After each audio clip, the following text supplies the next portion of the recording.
Well, hi guys, welcome back to Linda's Pantry. And today I'm going to roast a nice big chicken. Now the bag said 7 pounds, but I think the packaging, to absorb all the juices from the chicken, I think that weighed at least a half a pound. So I've got my chicken washed and patted and the giblets pulled out. And it's a big, nice, big roasting chicken. And the reason I'm doing this for you right now, I'm doing this the way I do my turkey at Thanksgiving. I'm giving you an idea. Thanksgiving is right around the corner, guys. And if there's not a crowd of people or you don't care for turkey, this is a really easy way and delicious way to have chicken or turkey. This is how I cook my turkey for Thanksgiving. And I'm just going to adjust you a little bit. Okay. And so this is how I cook it. I'm going to give you an idea. So if you just have 2 or 3 people, or even just one person, you could actually do this with the Cornish game hen. You would have to scale it way back, though. Cornish game hens they're little, but they're expensive. You're going to pay you'll pay as much for a Cornish game hen as you do for a whole chicken if you get these on sale. I got these for 89 cents a pound or 88 cents a pound. And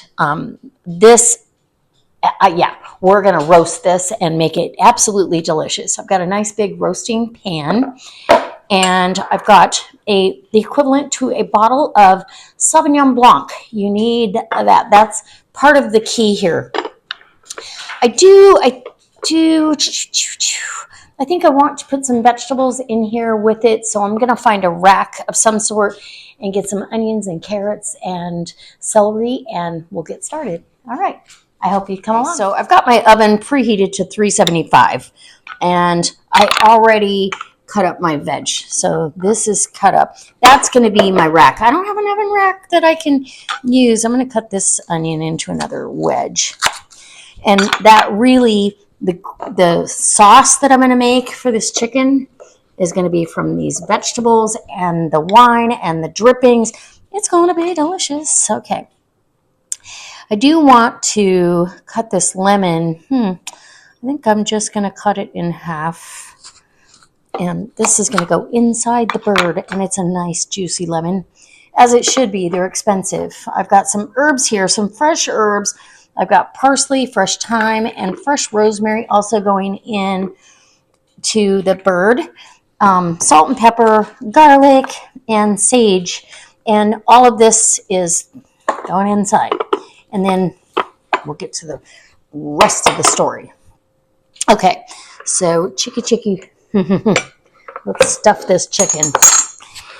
And literally, okay, so I've already taken the gizzard and everything out. And I'm going to get this lemon in here. And maybe only half of that's going to fit. We'll get some thyme over here, which I love herbs with this. I can grab the rosemary and rosemary. And this is just going to perfume the meat. Let me rinse my hands off real quick because we've already got a mess started and I don't want to cross-contaminate. So I am going to get my hands wiped off. And it's going to be so good. Okay. And I take the garlic. All that stuff is not going to be eaten. So I take the garlic, whole cloves, 2 whole cloves of garlic. Let's get some fresh parsley. And this, like I said, this is all out of my garden. And this is going into that cavity. Oh yeah. Yum. And the herbs they're just going to, like I said, perfume everything just like the lemon. And you're going to get up under this skin.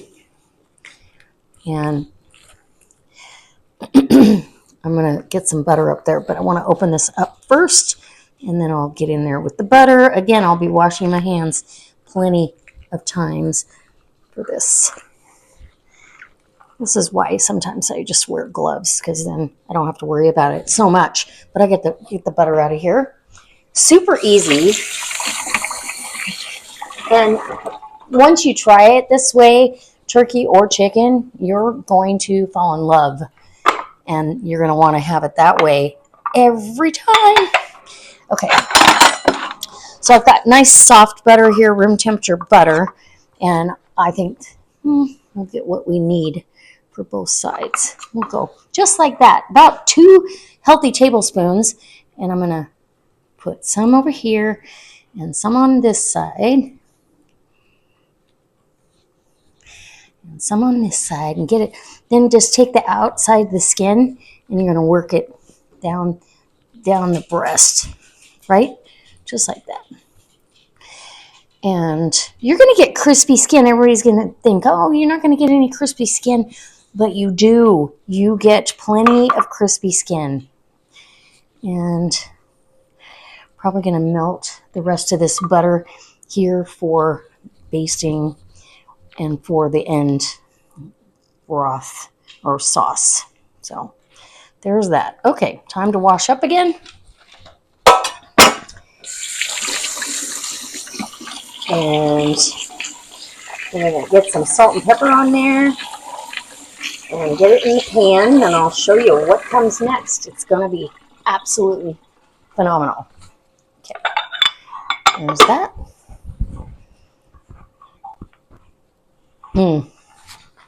Mouth is watering. Okay, so you want to salt and pepper this side, and I'm just using Himalayan pink salt. I see I lost a neck in the process. I'll get that just a sec.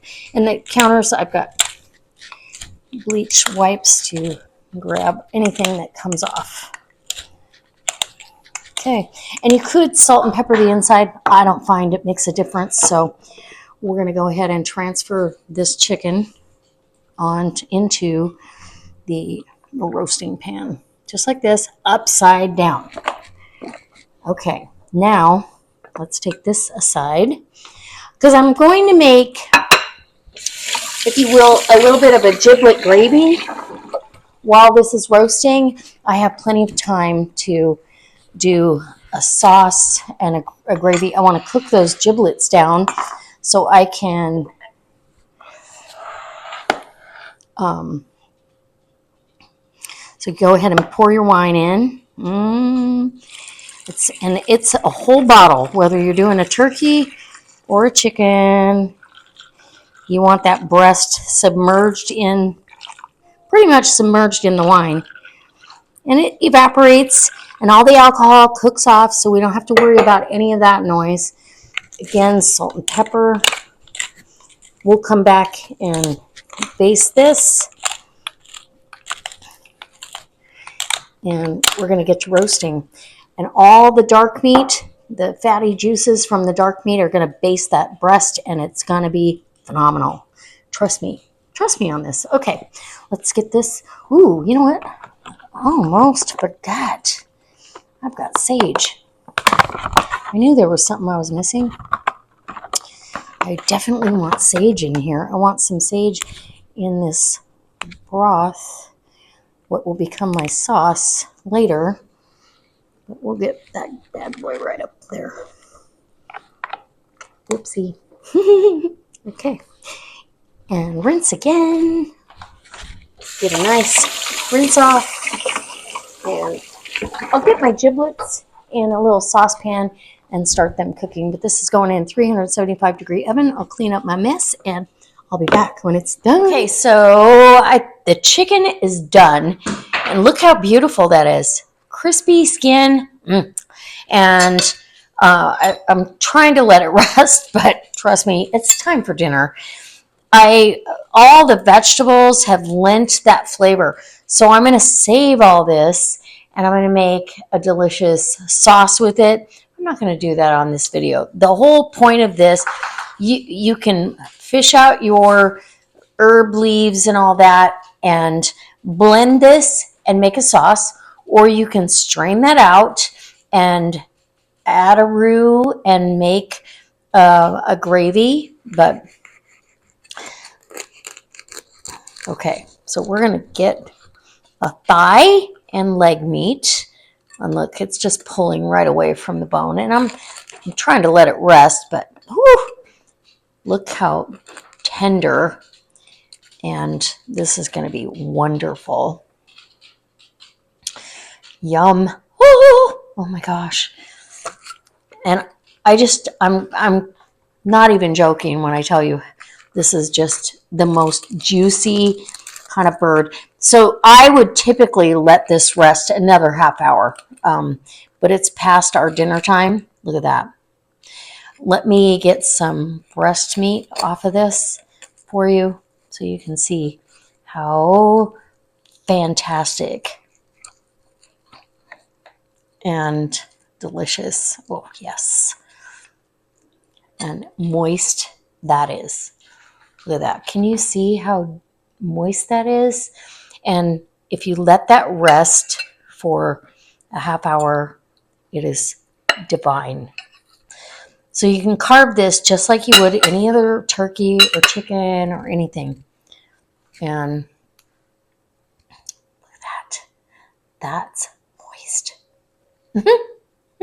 I know there's a lot of people that don't like that word, but hey, I'm sorry. I don't know how to describe it other than that. Let's get a little bite and let you see. Ooh, that's a big bite, but whoa, look at that. So good. Absolute perfection. You can taste the sage, the thyme. You can taste all of it. I'm so excited.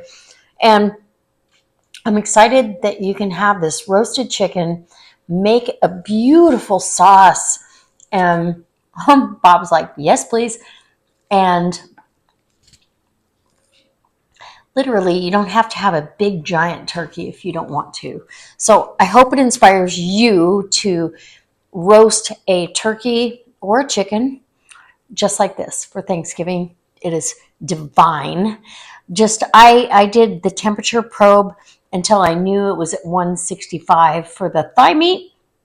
The breast meat's going to be done, but it's bathed in all the juices from the dark meat, and it's really, really good. So I do hope that it inspires you to make this. It's good. All right. I'll see you next time. And I am going to save all the juices and all the veggies, and I'm going to make a really nice sauce. But I'm probably going to save it in the freezer so I have it whenever, and I'll put it in little containers so I have it whenever I have chicken. I can make it simple gravy and mashed potatoes, and it's good to go. All right. See you next time. Bye. So you can see how absolutely beautiful the skin is, and it's so tasty. I hope you subscribe.